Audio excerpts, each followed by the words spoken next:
on. You've done a lot since. In academia, just to do stuff that's not like a manuscript, it's just like a different skill in communication that is worth practicing and putting out for the public. It's almost as if academicians, scientists, professors or whatever, and it's not getting out to a general, larger population. It's people that are less rigorous, people that are looking to capitalize on people's naivety or desperation. All right, this is Physiology. I'm with a very special guest today, a former student of myself and our undergraduate program, Amanda Finn. She has gone off and done some pretty interesting and exciting things and continued her academic and scientific career. So I'm very happy to speak with her after not having seen her for a couple of years, but excited to get caught up with what she's doing and talk about some of the areas that she has been studying. So Amanda, nice to see you. How are you doing today? You mentioned earlier it was a snow day. It's a little bit different climate, but how are things going where you're at? Hi, thank you so much for having me. I'm really excited to talk about science and also catch up. I had a great experience in the kinesiology program in undergrad, so just really good to connect again. Right now, yeah, like I mentioned, or like you mentioned, we're having a snow day, which is really crazy because I'm from Southern California originally, and I've visited snow before, like at Big Bear, but I haven't actually woken up and like heard snow falling. And so today I'm working on one of my manuscripts, and I can give some details a little bit about what that project is about. But then I was also doing some reading for preparing for this podcast episode. All right. Yeah, I remember the first time. I'm from Central California, so a little different, climate than Southern. It gets super hot, but it definitely does not snow. The first time I saw snow when I was doing my PhD in Albuquerque, New Mexico, I was confused. Normally you go out and play in the snow, for like a couple hours, then you go back inside and get warm. But when you're living in it, it's different. So that is our California bias. Yeah. For people that live in California. Yeah, so you did our undergrad program, exercise science at Long Beach. It's probably my first couple years there, definitely. But I don't think we've talked really much about your specific interests or how you got interested in exercise science or nutrition and health, and then also your decision to go pursue, a higher education, a graduate degree.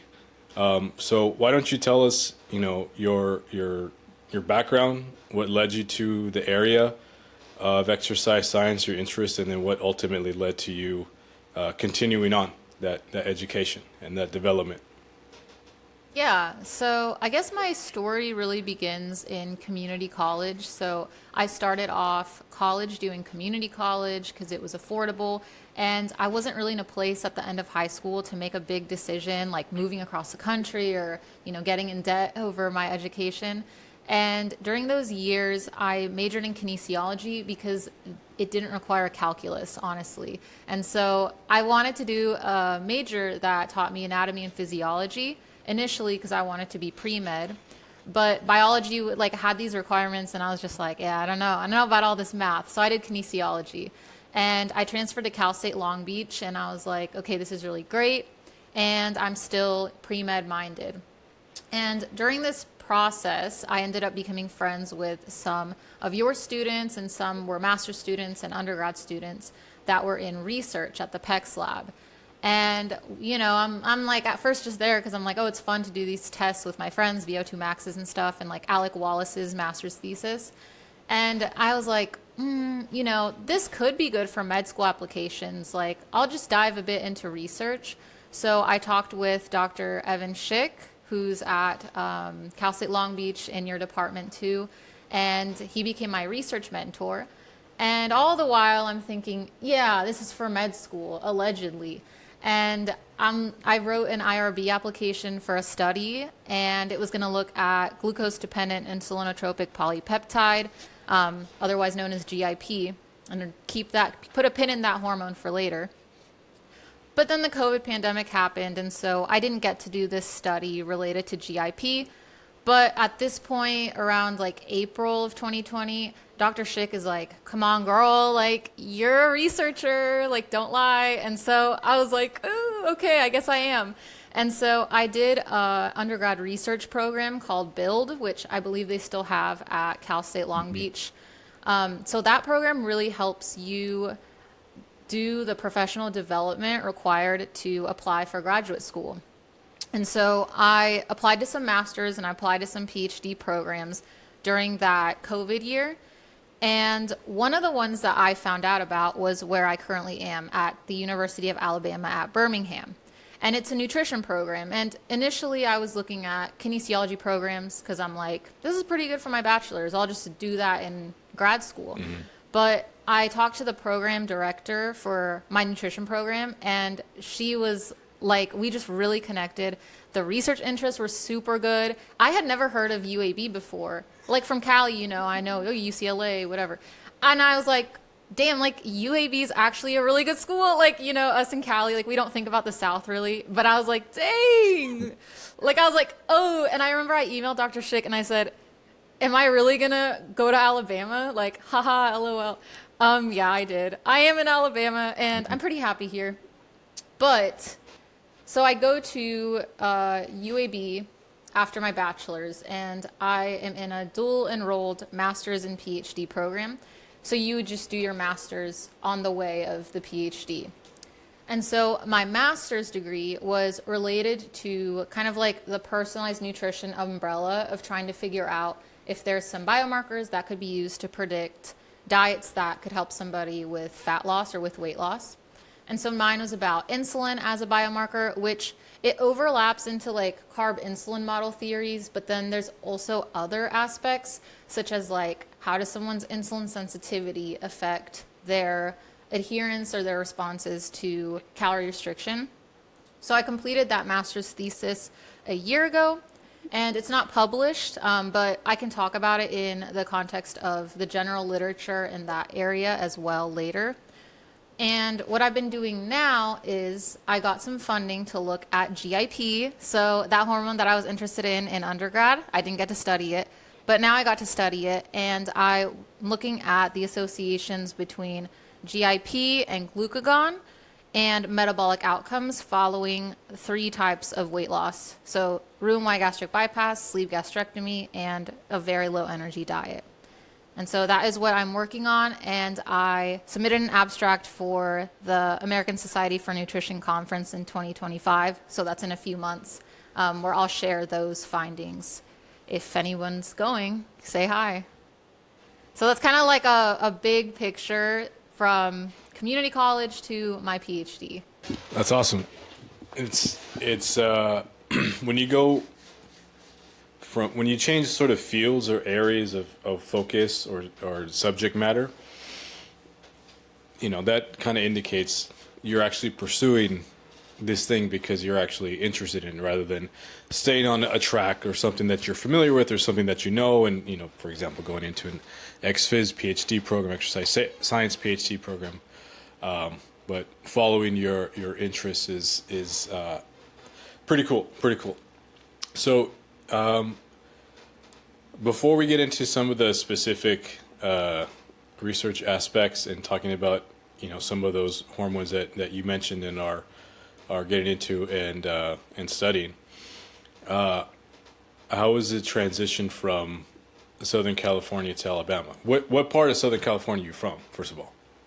So I'm from the Santa Clarita Valley area, which is about an hour. I mean, I think traffic has gotten worse since I lived there. So about an hour to hour and a half north of Long Beach and kind of like the LA city area. So one of the things that I noticed, and it took me some time to really notice this and how it affected me, was like I'm Hispanic, like on my mom's side, they're Honduran. And in Southern California, you just take for granted all the Latinos that are around and the businesses. The fact that at a grocery store, you're going to have tomatillos and you're going to have all these, like, masa brands. And I come here and it took me some time when I was like at Target and there was a Hispanic couple and I went, oh my God. Like I was like, I haven't seen like those, people in a while. And it started to kind of weigh on me where I was like, I miss being able to have certain foods or just, feel that same type of like culture, but have it be like low key, just like this is how it is, right? And I didn't really think about it because people in Alabama, when I was interviewing and stuff, like people weren't bringing that up as a concern necessarily.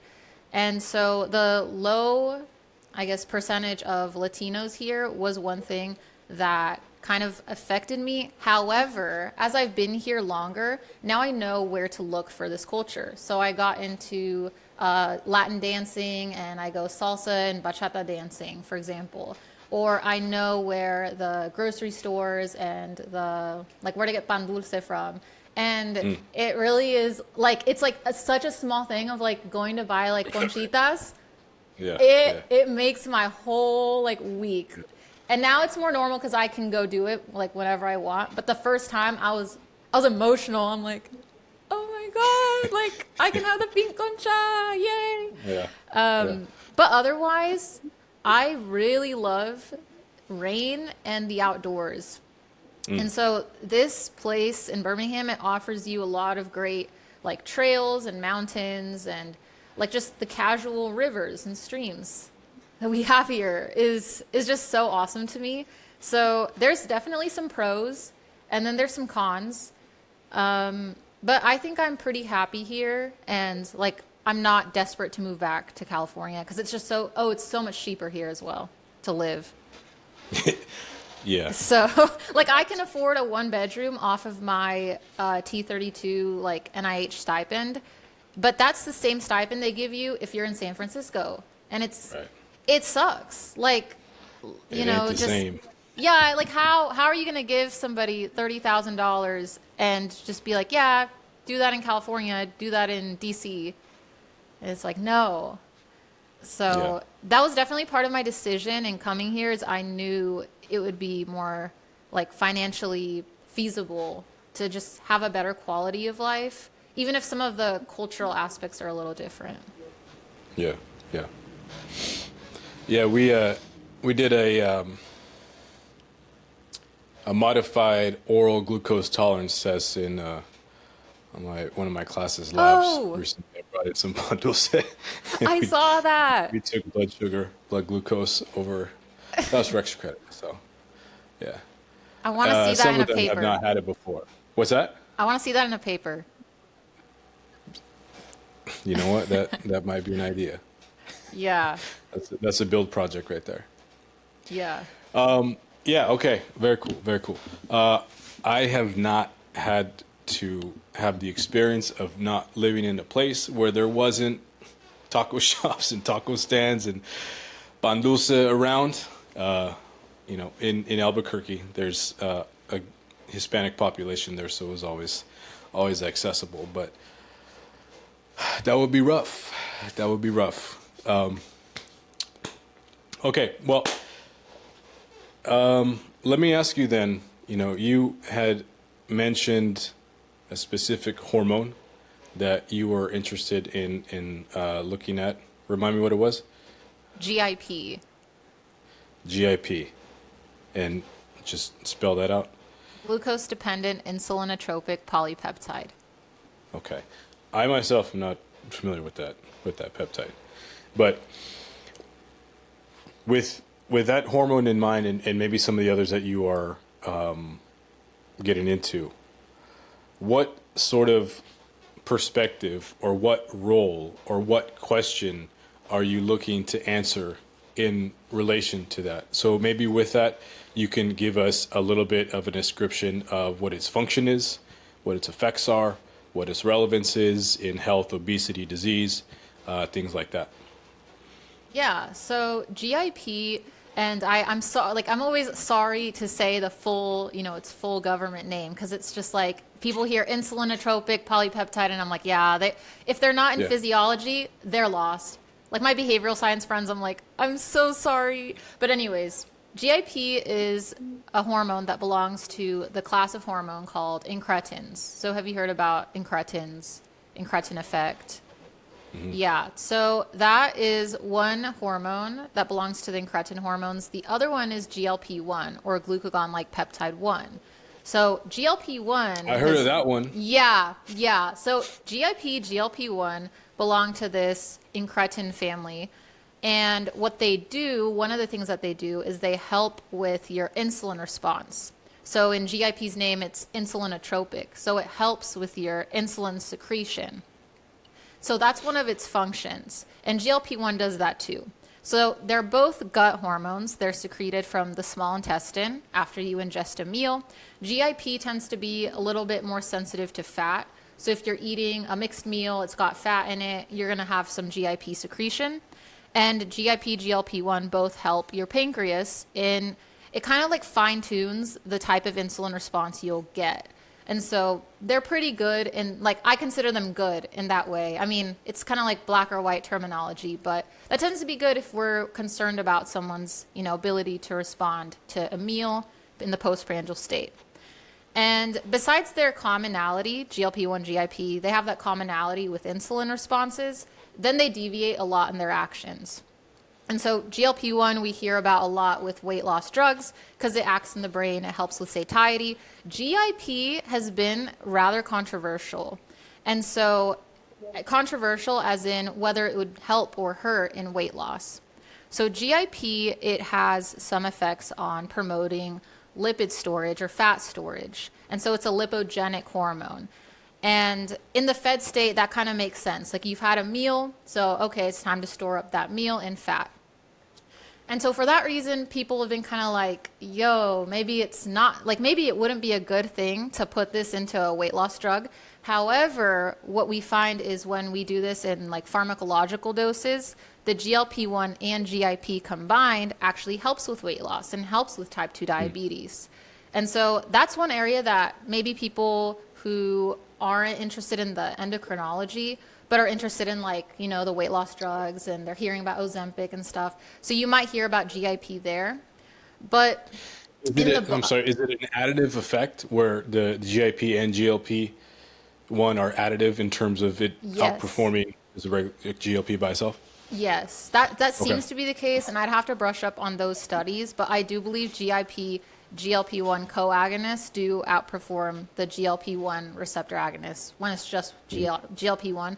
GIP by itself, it's not going to be the best one, which is why we don't see those types of drugs.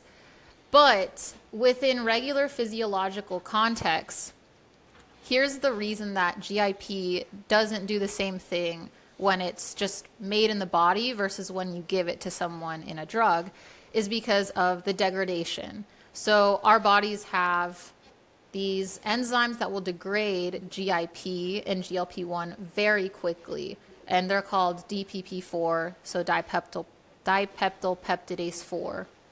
So when you have GIP, it's going to get degraded quicker. So that's why it's not really useful to try to like endogenously raise your GIP or your GLP-1 because you're just going to be breaking it down. These drugs, they make them in a way where they don't get broken down. And so I think overall, because GIP has those different effects, it can be good for your insulin secretion, which might be of interest for people with diabetes or impaired glucose tolerance. But then it also has those like potentially lipogenic effects, which maybe is bad if you're just considering obesity. It's why I was interested in studying GIP and understanding better in like physiological, like at an endogenous context.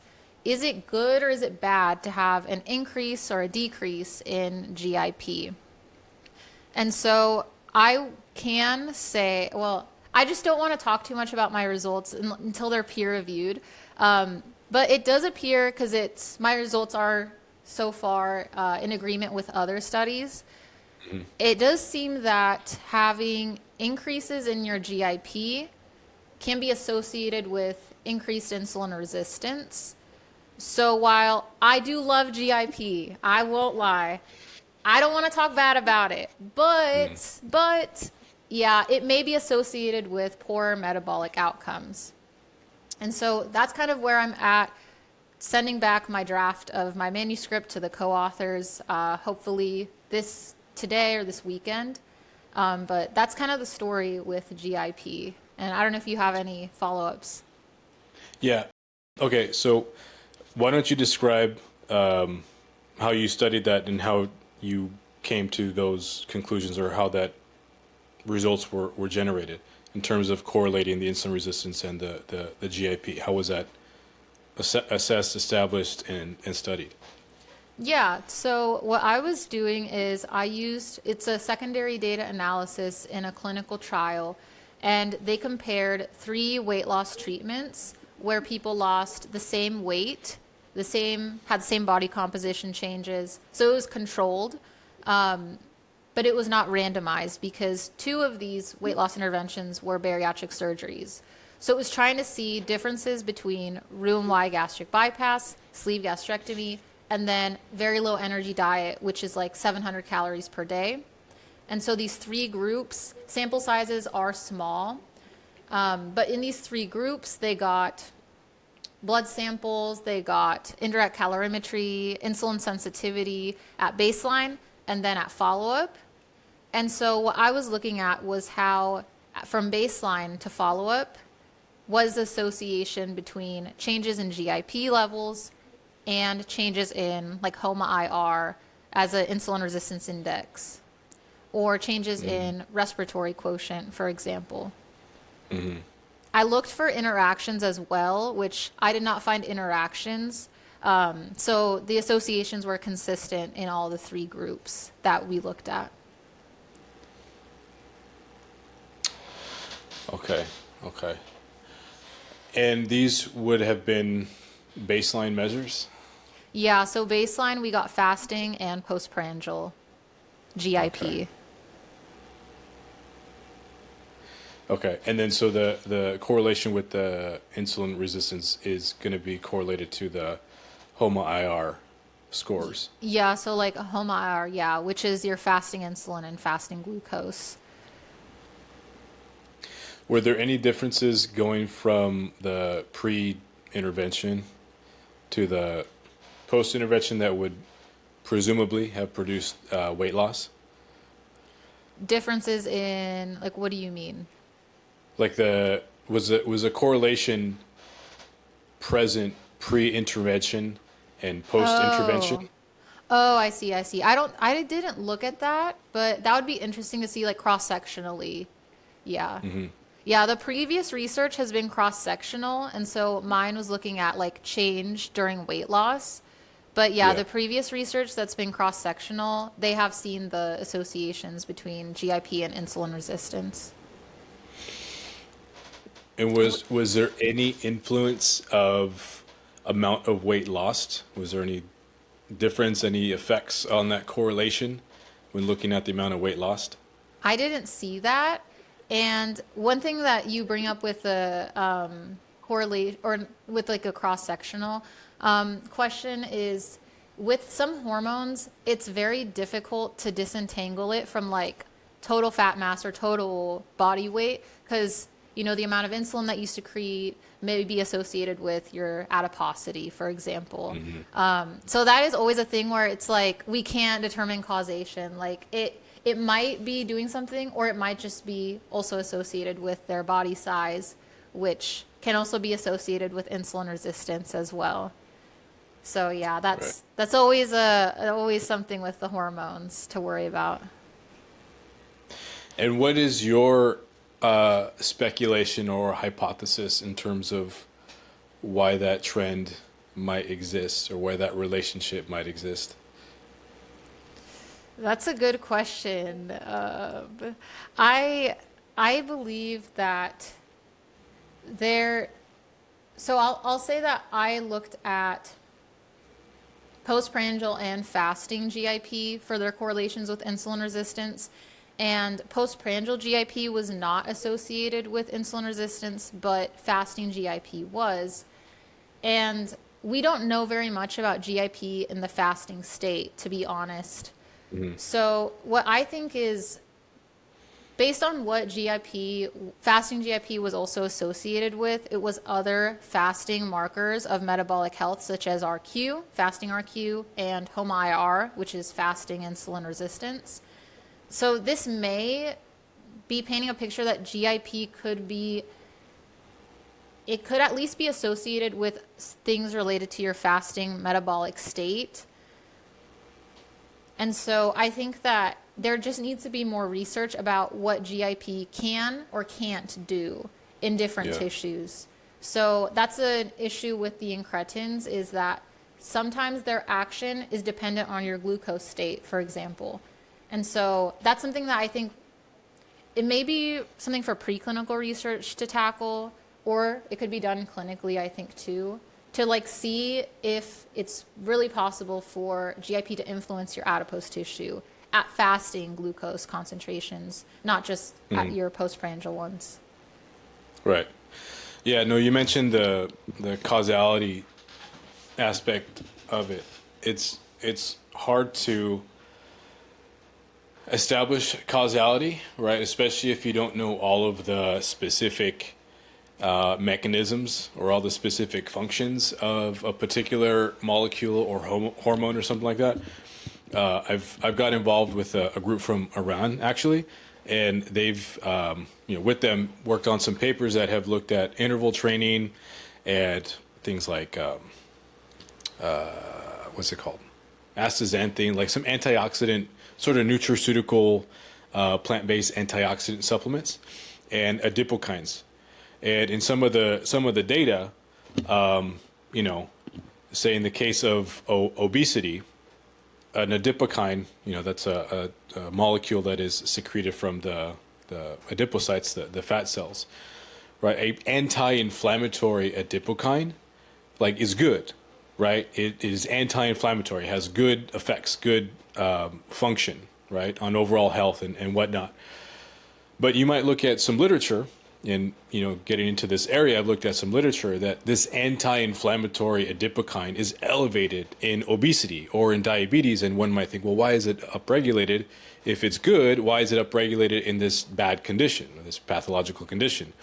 And it might just be a compensatory mechanism, right, to deal with that pathological condition or the pro-inflammatory or the oxidative stress that is present in certain conditions. This good adipokine might be elevated to help deal with that. So even though it's correlated with a bad thing, it could still be a good thing in terms of, it's trying to offset some of those negative consequences. Yeah, that's a really good point. And I remember, I don't remember what paper it was, but recently in Journal Club, there was something similar where this unhealthy group was, they had some like anti-inflammatory cytokine that I don't remember the name of. It was an interleukin, and it was elevated in this group that was supposed to be at risk, and we were discussing in Journal Club why, and it's like, well, it's probably high because their inflammation is high, and so they have high levels of anti-inflammatory molecules, but it doesn't necessarily mean that it's in like that it's the same context as in people that are lean and exercised, for example, that might have it too. Yeah, the functions and mechanisms of certain molecules or things are interesting and have to be considered within like the physiological context that they exist in, right? And I think, you probably see this and come across this, on YouTube or social media or whatnot, but, there's oftentimes a lot of confusion in terms of looking at, say, more mechanistic data, cell culture data, and seeing, something happen in a petri dish and then extrapolate that into the human context, which, in a petri dish, there aren't hormones, right? There's not vascularization, there's not blood flow, there's not catecholamines, right? the human body has a billion things going on within it. And so extracting causality, right, and the actual function in real life is much more difficult than looking at it in a petri dish or some other model that you can have very, very tight controls.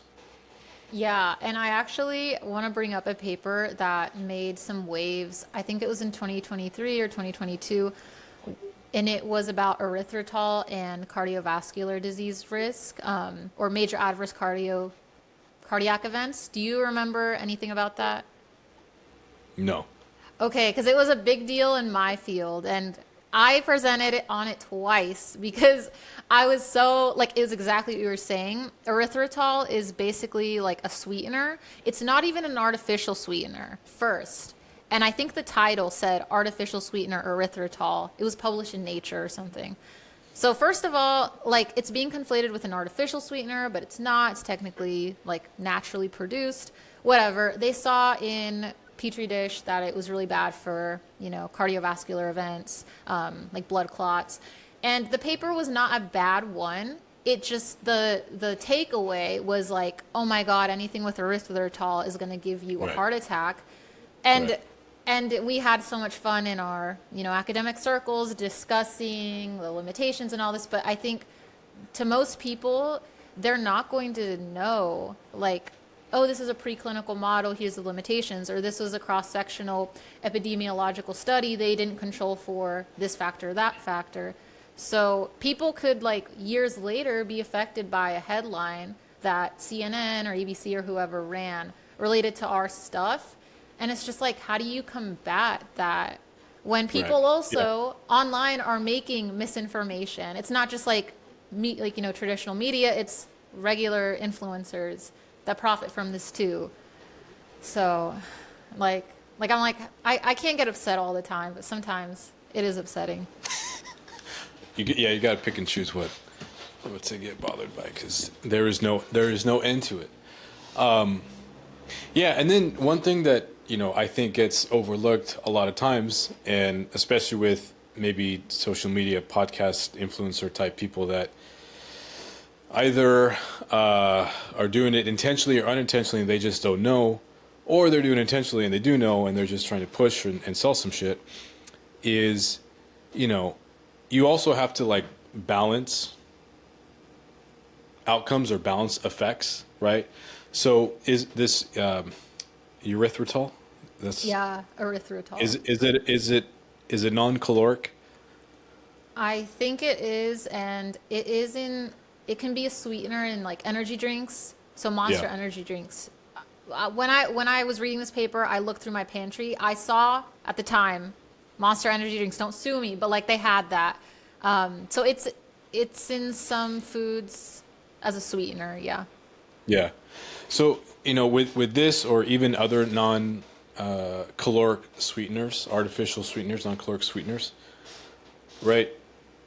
If there are some data showing, let's just say that there is human data that you can tie to some potential negative outcomes, right? Just not saying that this is the case, but even if that were the case, right, you would still have to consider the actual practical implications of it, because if people are swapping out full sugared sodas, right, and high sugared drinks, or consuming things that have a lot of sugar in it and therefore a lot of calories in it, and that is contributing to obesity, which we're going to talk about, and it's more complex than you know, even probably myself give consideration to. But if it's contributing to obesity, and if people make a swap of artificial sweeteners, and guess what, they lose, you know, a significant percentage or significant amount of adipose tissue, well, that on the whole is positive, and that likely has a much greater impact on their metabolic health, their cardiovascular health, their overall age-related health, than whatever some fraction or small influence of some artificial sweetener that might have some data showing, oh, maybe it has some harmful effects, but it could be minuscule oftentimes compared to what the actual practical outcome is of, say, for example, again, artificial sweetener. Yeah, it's the difference between the statistical significance and the effect size. Right. And so, sometimes something can be significant, and that's great for us in academics because then we'll get published. But then, but then it's like, okay, so then when somebody asks you a question like, so how much weight is the difference between this diet or whatever it is, and you're Yeah. like, 2 pounds? You're like, Right. 2 pounds. Yeah, but it's special because of p-values. So, Yeah. Exactly. There's a difference between statistically significant differences versus meaningful, practical, clinical, physiological differences. Definitely. Yeah. And then also, again, taking into consideration how those things play out in the real world, you know? Yeah. And that those are things that, obviously can't get captured in a study or a single study, you know? Yeah. yeah. Okay. Okay. That was a nice little tangent and aside. So what are you looking at next in terms of GIP?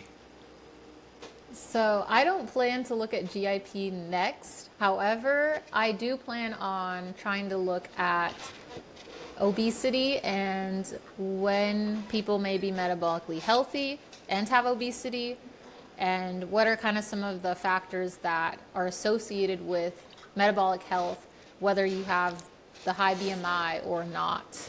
And so that was one of the topics that I wanted to do a little deep dive with today. And it helped me also do some literature search while I prepare my research questions for my mentor in a meeting coming up. And so two birds with one stone. So you've, I think, talked about like energy balance and obesity and those sorts of topics before, right? Yeah. So part of my training is nutrition. My degree's in nutrition, but I feel like I have more expertise in obesity because that's what my like predoctoral training grant is in obesity, and I've done classes in obesity, physiology, and things like that. So obesity is defined by the BMI scale, and that factors in your height and your weight, and that's good at the population level. But on an individual level, and I remember learning about this in undergrad too, at the individual level, it doesn't really give the full picture of your metabolic health. So in kinesiology, it's pretty common people work out. People have higher muscle mass, probably in that major, than all the other majors. And so it's an easy example there, like, hey, the bodybuilder with the high BMI has a lot of muscle, and so they don't necessarily have the metabolic issues we associate with obesity.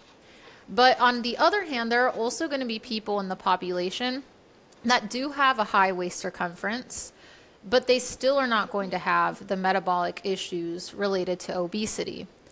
And this is kind of a newer-ish thing in the field that's getting more and more traction, and kind of trying to understand metabolic health for people with obesity. Like, is it a real phenotype, first of all? How do we try to understand this? What are some policy implications? These are all sort of the questions that I've been reading about in the literature. Okay, so let's get right into it.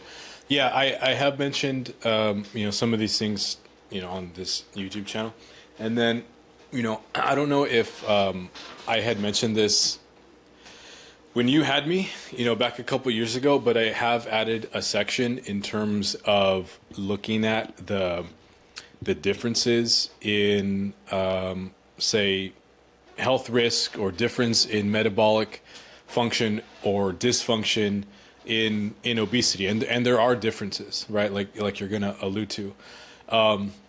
So that is definitely an interesting area and topic because, you can just think anecdotally or in real life, someone might be higher on the BMI and, it might be relevant for them because it might be excess adipose tissue, excess fat mass, but, their blood panel looks fine, right?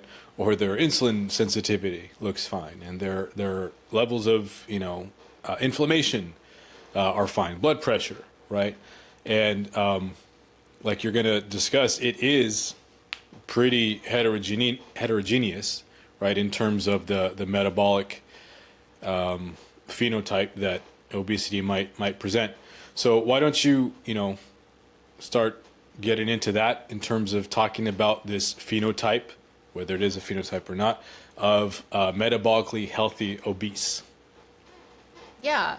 So the way that metabolically healthy obesity is described is when somebody has the BMI greater than or equal to 30, but they don't have the metabolic disturbances or metabolic issues that would be associated with obesity. And then the research starts to do all sorts of different things, and it's not unified at all, which is one of the main issues with this field right now. So how do we classify metabolically healthy obesity versus metabolically unhealthy obesity? They're in agreement. Okay, we got the BMI. We got that definition for who's obese, who's not. But then we go into metabolic health. How do you try to capture that? One way they do it is with the metabolic syndrome criteria. So this means that they're going to consider factors such as blood pressure, the HDL cholesterol, triglycerides, fasting glucose, to try to see if somebody has a high number of these characteristics. So if they have high blood pressure and they have high triglycerides, they might be scored as having worse metabolic health. But some papers, they do it where it's like a continuous variable. So maybe somebody has 4 out of 4 or 4 out of 5 of these traits. Other studies will make it dichotomous. So it's like people that have 2 or less are healthy. People that have, or if they have less than 2, they're healthy. More than 2, they're unhealthy. So there's differences in how they do those classifications, but it tends to revolve And around. I'm sorry, just to add to that point, that paper that you sent me, the Peterson paper, mentioned that, right? And so they give an example of someone could be considered metabolically healthy and they have type 2 diabetes. Yes. So yeah, that's precisely the point.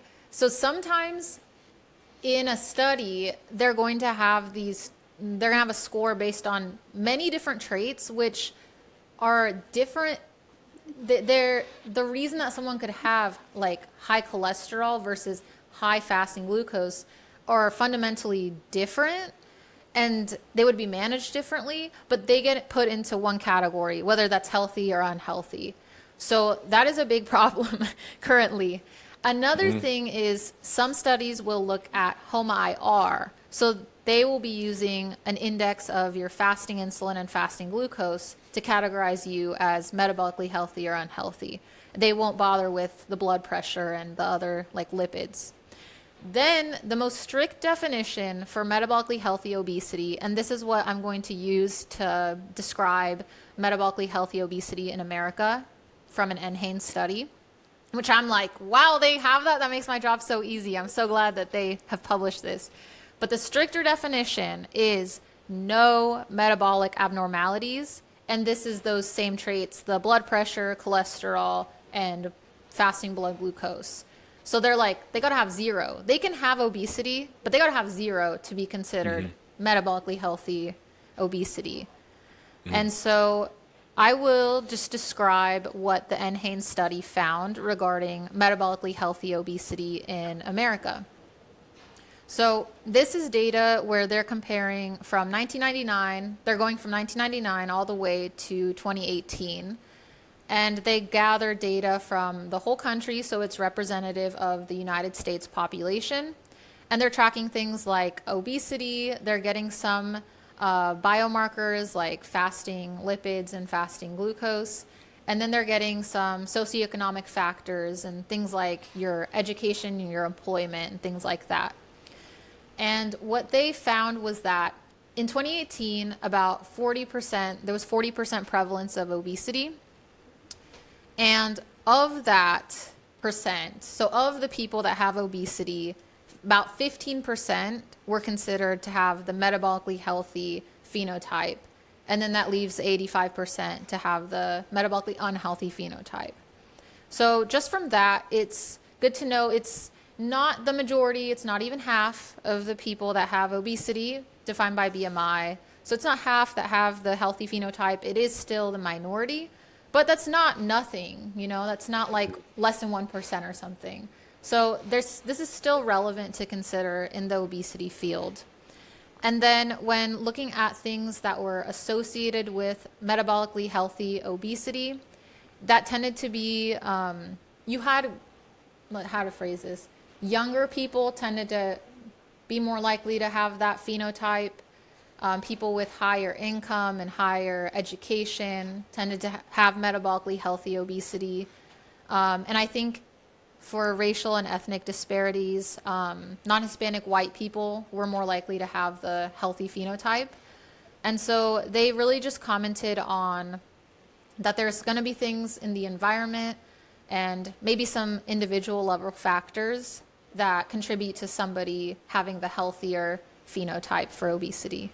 Which that in itself, just to make a little side point, right? We talked about causality, correlation and causality. The whole correlation is not equal causality. That's a perfect example, right? It's not one, you can't look at that data and say like, oh, if I don't want to be metabolically unhealthy, I need to go make more money, right? Making more money is not going to cure that, right? Yeah. Just a point of clarification here. Well, money in and of itself does not directly, physiologically, biologically, mechanistically cure or prevent disease. Money, having more of it, and financial status does allow for access to greater health resources, greater health access, greater health care that do lead to greater, better, improved health outcomes. So not to undermine the significance of money and financial status on health outcomes or, being white. I have to reverse my age. Yeah. Yes. Yeah. Exactly. All right. Sorry. Continue. Yeah. And one more thing from that study that I found very interesting was they were looking at the metabolic traits that contribute to like the definitions for metabolically healthy obesity. So like your blood pressure and your fasting glucose and stuff like that. And they were seeing how those changed over time from 1999 to 2018. So what they found was that among people with obesity, regardless of whether they're categorized as metabolically healthy or not, overall, the traits related to poor cholesterol decreased. So people started to do better about their cholesterol management. However, blood pressure did not change. So the prevalence of the high blood pressure among people with obesity remained pretty constant. And then blood glucose control, that worsened. And so that kind of gives you an idea about like across time, what was changing within this population. And it can give us an idea, like they comment, maybe people are getting better management through pharmaceuticals for their cholesterol, but something's going on with the blood glucose and we got to try to tackle that still. So I thought that was a really cool type of finding. I didn't expect when I just opened up the paper to get that insight. Right. All of that is super interesting, and I think not a lot of people appreciate that, right? And then, that can have practical implications, rather than just looking at a BMI chart that someone might be on the higher end, they're going to get treated, just as someone who has worse metabolic dysfunction, even though they might be metabolically fine, right? And there's also the issue of ignoring people that have lower BMIs but are still not metabolically well. And I think Right. one of the papers you sent about this had that in the discussion about the risk for cardiovascular disease or for diabetes increases regardless of your BMI. It's going to increase the more metabolic problems you have. And like if you don't do physical activity, that's not really good either. So it's a disservice to people on the whole BMI spectrum if they're just treated for the BMI and they're not being considered for like fasting glucose or their cholesterol. Right. And is there any data showing, what the impact or influence physical activity has on that phenotype? Like, is regular exercise, regular physical activity a causal factor of that phenotype?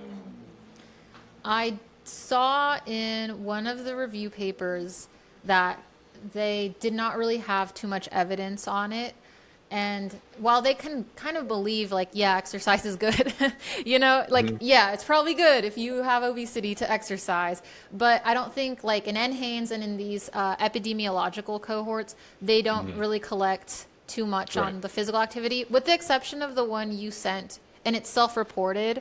But that's okay. I mean, they kind of got to do that for for that level Yeah. of a study. But I do want to just briefly touch on the paper that you sent, and it showed the risk of having metabolically healthy obesity versus other types. And so, is metabolically healthy obesity benign?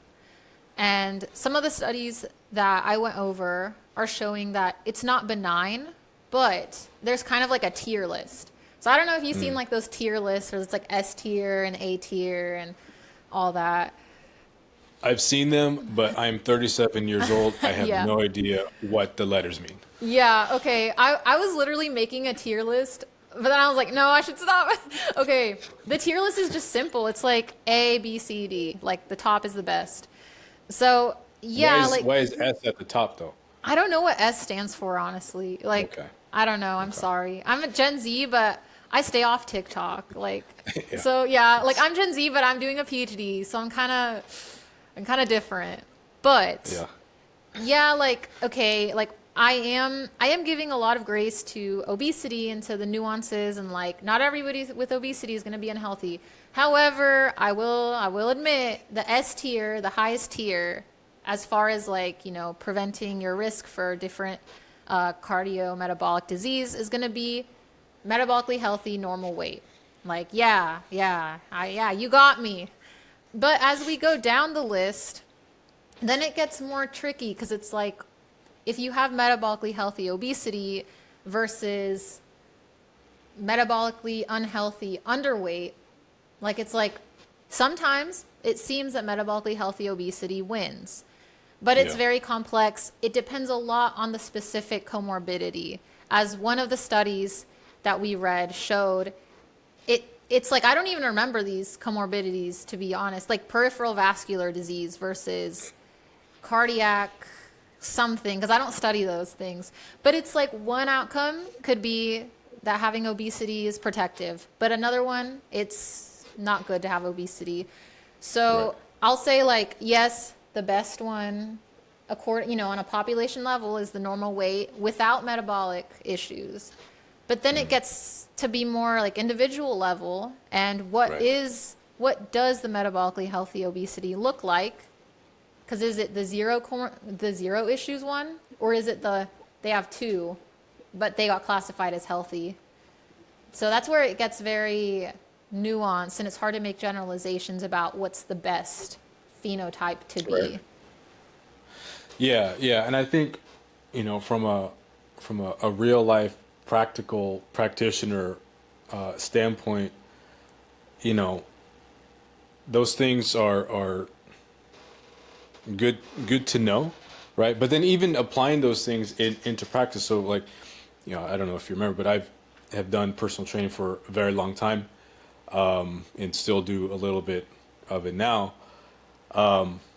But if you have someone who, say has a couple of cardiometabolic conditions, high blood pressure, insulin resistance, it might be type 2 diabetic, or, dyslipidemia, whatever the case is, and obesity, from a practical standpoint, if they're training, if they're exercising and they're not losing weight, that's still not a bad thing, right? You're still going to have improvements in those outcomes, in those health outcomes, which overall is going to be, lower your risk of many more chronic disease and premature death, right? So even though someone might not be losing weight, they still definitely could be improving their health. Now, ideally, in most cases, you want to see both because, again, generally speaking, as adiposity goes down, better health outcomes. But even despite that, you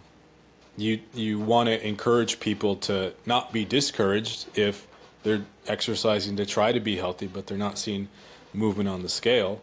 Like that, you're not wasting your time. You're definitely getting some big time health life benefits.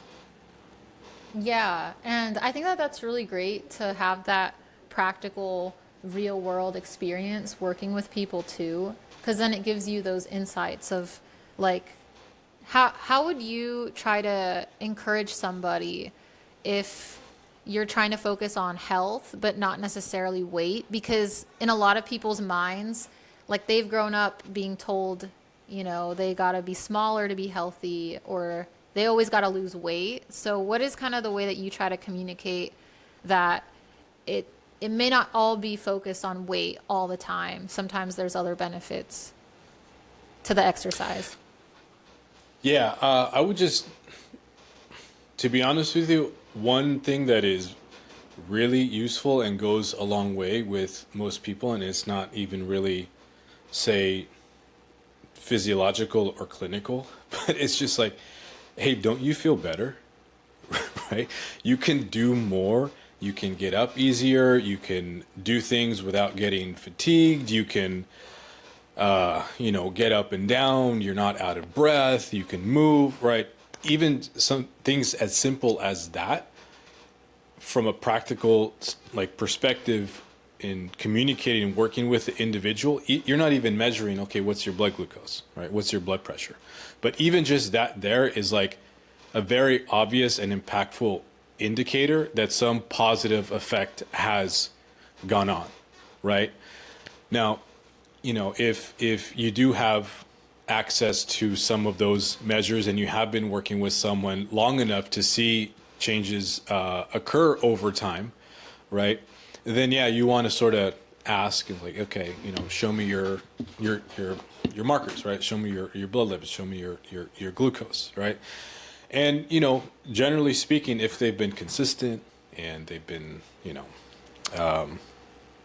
been doing it long enough to see change, like you should see some changes, and highlighting those things, and yeah, kind of disentangling the connection, the colloquial connection between health and weight, even though we're not saying it doesn't exist, right? But those two things can be independent of each other, and just showing, see, look, your glucose went down. Or another one is, you have halved your blood pressure medication, right? You're not taking as much insulin, or your insulin dosage is down, or whatever medication you might be taking, you're not taking as much, your dosage is down. And those sorts of things are really important to highlight, to, again, not, try not to let people get discouraged, and not let them think that all their work and time is all for naught, and highlighting not just the implications of the effects of those things now, but like over 5 years, 10 years, 20 years, or whatever the case may be. Those have big time implications. Yeah, that's a really good point that I think in science we forget just some of the basic, I don't know if it's basic, but some of the motivators of like, oh, are you having fun? Or do you feel good? Like, do you feel confident? And I know that there's research in those areas where they would like intellectualize like each, what is fun Yeah. in an academic context or self-confidence. But yeah, I think when you're talking with normal people, when I'm talking with normal people, I try to just always remember to be like normal as well, and just connect on like a more human level, Yeah. and, not be like thinking about their fasting insulin or whatever else I spend all my days Yeah. reading. So yeah, that's good. Yeah, no, it is really interesting and useful, I think, especially like we just got done with the holidays, right? So like, you probably went back home, I went back home, around, friends and family and whatnot. And, they might know that you're in nutrition and in health or whatever. And, people ask you questions. It's like, And the level of question is just so different than what we might be used to in the lab or the classroom or in academia, right? And it's just important to have that, I think, juxtaposition, because ultimately, what are we studying these things for, right? Is to help people get healthier, help people improve, their metabolic health, or whatever the case is, get fitter, get stronger, right? Reach their fitness goals.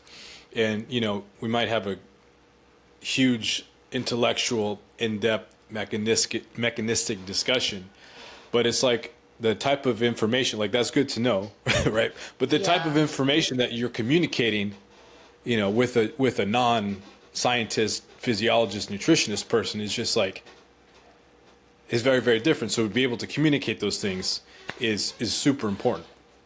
Yeah, I mean, I've found sometimes, and it might be because of social media, where people will ask me questions that are very, like, I'm like, you watched a TikTok and now you're asking me about like glycemic load. Like, so they'll be like, oh, you study nutrition. So, Right. so I got this question from someone. They're like, so does the order of eating this matter? Or does, if you freeze rice, then does it reduce your, and they're using academic words, but I know that they're not in this field. And then what I do to them is I'm just like, it doesn't matter, bro.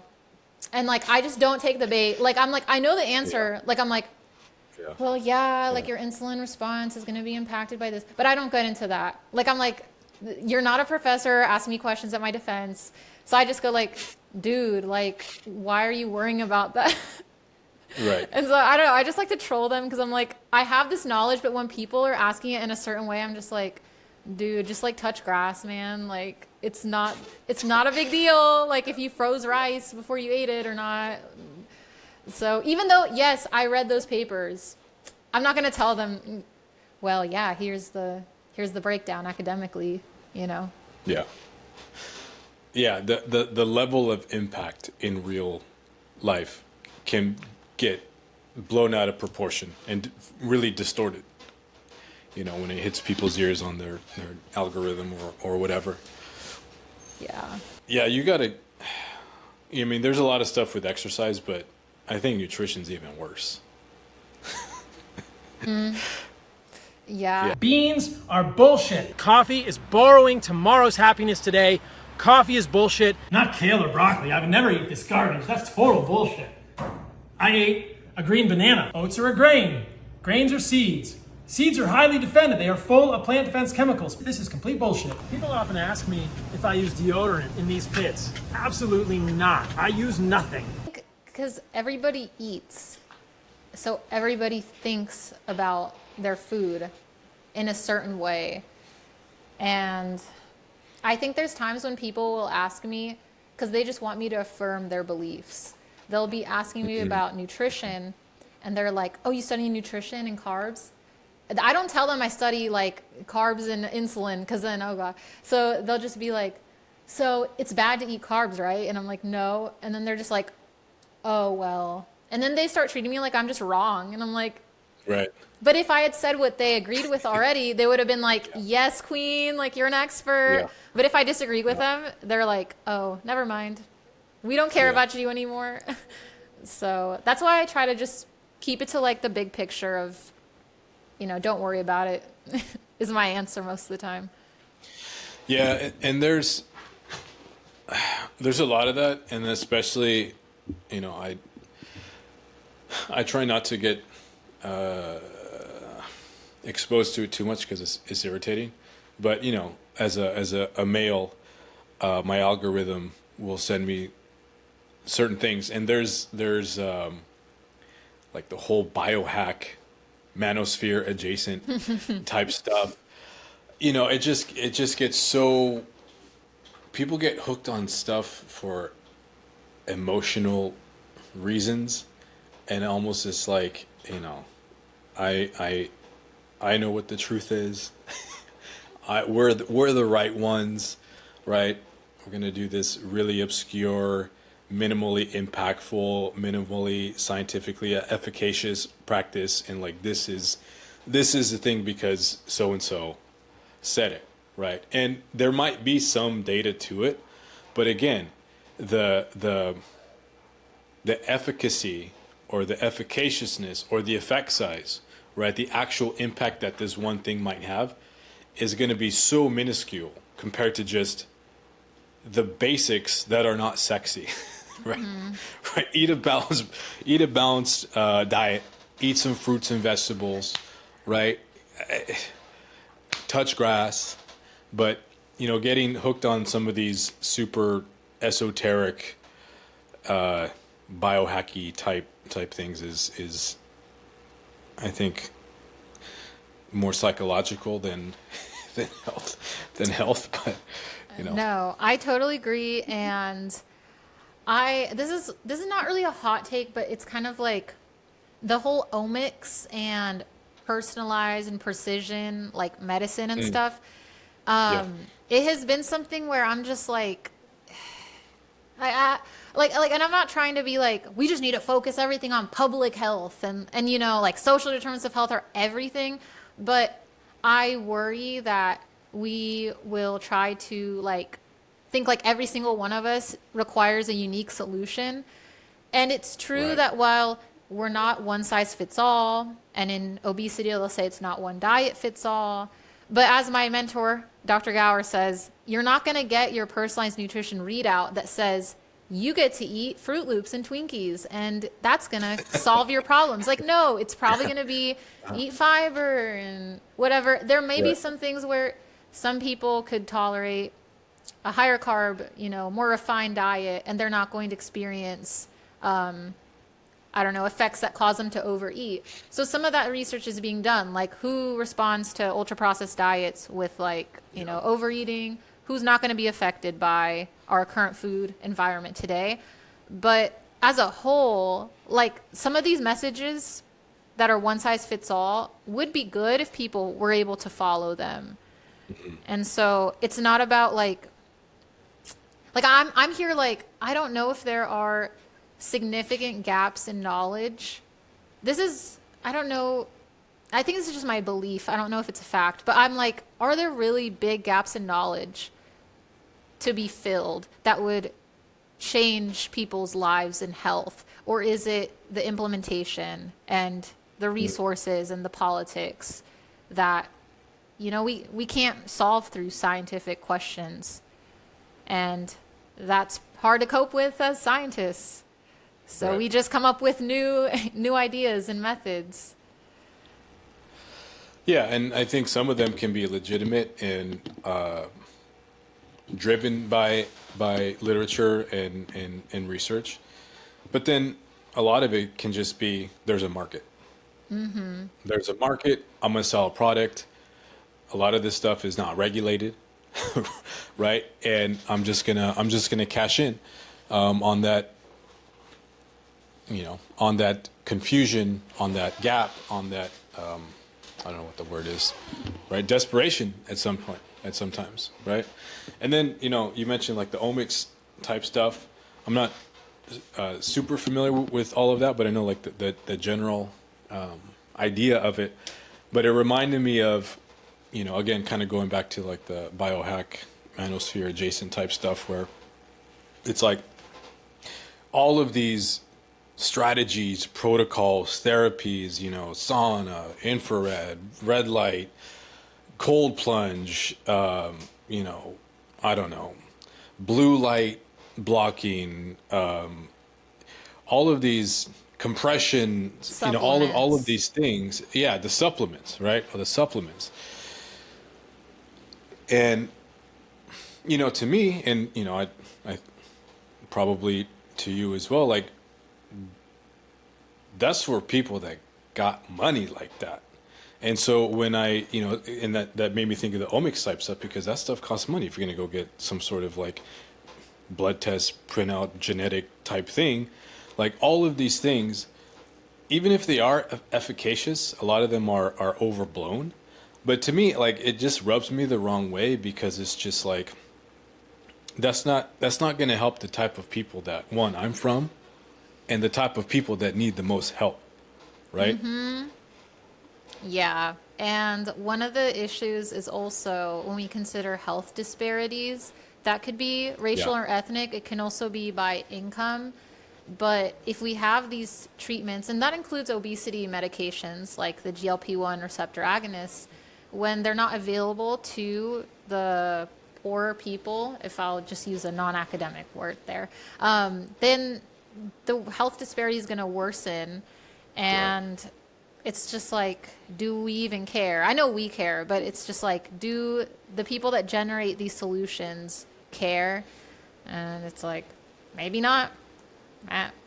So Yeah, they're only going to care if for the people that can pay it. You know what I mean? Yeah, yeah. That's it's what it is.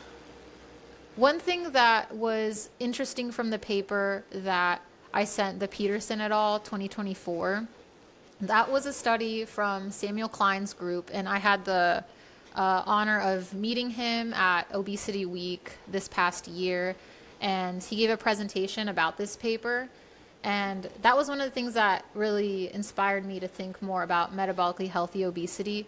So that lab does a really, really in-depth work in like metabolism, and so they'll do tracers and biopsies and probably what would be considered omics.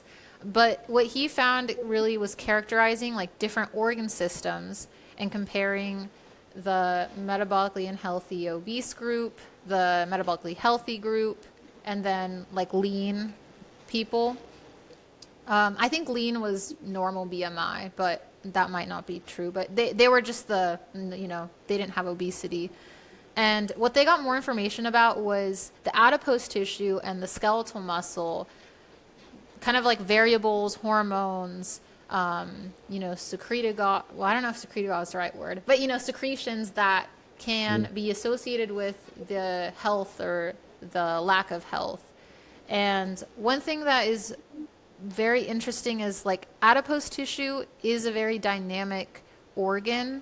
And so some of the things that could differentiate someone's metabolic health could stem from what the adipose tissue is secreting. That could be inflammatory factors, and it could be hormones as well. So getting back to like our conversation about, getting really super into the weeds versus like the big picture, I think what's going to be interesting to see is if these little molecules that are able to differentiate someone's healthy adipose tissue and unhealthy adipose tissue, if we can find some things that correlate with those that could be assessed on a population or like in a medical setting, for example. So do they associate with HOMA-IR? Then we're just going to look at HOMA-IR. We don't have to spend a bunch of time collecting adipose tissue. But if these are super unique and we can't actually assess them any other way, then trying to figure out like what are ways of trying to feasibly screen for these adipose or muscle factors. Right. Yeah. Yeah. Definitely. Yeah, and I don't want to be characterized as not supporting the omics research or anything like that. Like the research and the scientific stuff is one thing, and then the predatory, at times, we'll say suspect, sort of practices of for-profit entities or individuals is something different. Yeah. But, yeah, no, I think that's a very good point to make of, adipocytes, adipose tissue, like skeletal muscle, functions as like an endocrine organ, right? Releasing hormones, releasing chemical messengers to other systems, to other tissues. And that can be modulated by things like obesity, right? Or exercise. And so finding having those right inputs into those tissues to release positive biochemical signals, goes into all that. I do want to ask you one last thing, because you do study nutrition and you do seem to be somewhat aware of some of the stuff that is out there on the social media, YouTube circuit. Were you referencing glucose goddess? No. No. Oh, okay. No. I know of that account Yeah. because of a different account I follow that critiques them, but I do Yeah. not follow them. I don't, Okay. yeah. Because she had come out talking about, and again, I came across her because I follow someone that critiqued her as well. Because she had come out with something with meal, order of eating a meal, things like that. Here's what we see. We see that if we eat the constituents of a meal in a specific order, we can reduce the glucose spike of the meal by up to 75% without changing what we're eating. 75%. God, that's so, like, these numbers are really impressive. Yeah. But if we change the order, we reduce the spike so significantly, which means less inflammation, less aging, better hormone balance. I mean, we just feel much better. So the correct order is, she makes some extreme claims about glucose. Every time you have a glucose spike, it's increasing your biological age and all this kind of nonsense. Blood glucose increases in response to a meal are completely normal. They are not unhealthy. If you gain too much body weight and you become insulin resistant, where your blood glucose remains elevated, that is very unhealthy. But let's stop demonizing short-term changes in blood glucose, because they do not reflect long-term changes in blood glucose regulation and insulin sensitivity, especially not based on the data we have now. And I mean, of course, as any marketing genius will tell you, the best way to sell something is to create the problem, make people afraid, and then sell the solution, which of course, she sells a supplement that is supposed to blunt postprandial blood glucose excursions. Yeah, I think it's not just that person, but I do think there's like the meal timing misinformation, there's the glucose, like wearing a continuous glucose monitor, misinformation, there's like, this is just my knowledge, this is not academic, like this is just from like social media exposure, seed oil misinformation, what is the not keto, meat only diet, carnivore. I could not remember the word carnivore. I was like, meat, something with meat. Yeah, carnivore misinformation. Yeah. We'll end on this. What are your thoughts on carnivore as a nutrition PhD student? Do you think your ancestors got excited about eating pond scum? The newest superfood, sea moss. You think your ancestors got excited about garbage like this, like algae, pond scum, and seaweed? No way. Listen, I love my cholesterol. Celebrate your high LDL cholesterol. Which of these two diets is sexier? Sometimes people ask me if I take cheat days. I never take cheat days. I'm at this conference talking about the Maha movement, and I brought raw milk. This is what's up. I brought a glass container of meat with me. I'm living it, you guys. This is legit. I'm not fucking around. Don't do it. Don't do it. Eat some vegetables, eat some fruits. For most people, just eat the balanced diet that the government prescribes, and like that's probably okay. Yeah. For most people.